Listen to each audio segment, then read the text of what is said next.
May bagong bukas na bar and restaurant sa Malolos, Bulacan. Ang laki! 250 seating capacity. Fine dining sa umaga na nagsaserve ng fusion of Italian, Filipino and Japanese cuisine. Kapag gabi naman ay may live band kapag weekdays. Yung hinahanap mong party-party at pinakamasayang nightlife sa city ay nandito sa kanila kapag weekend.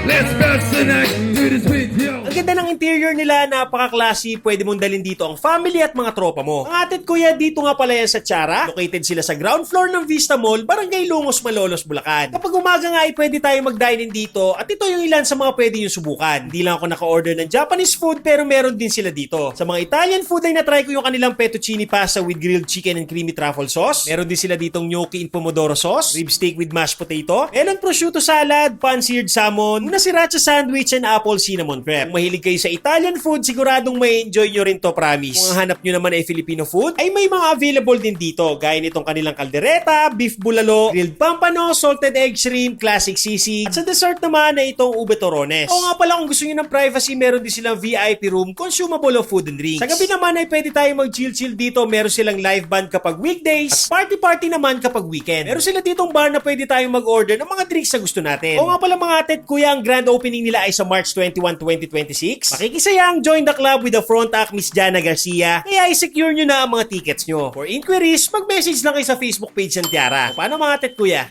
Kain tayo!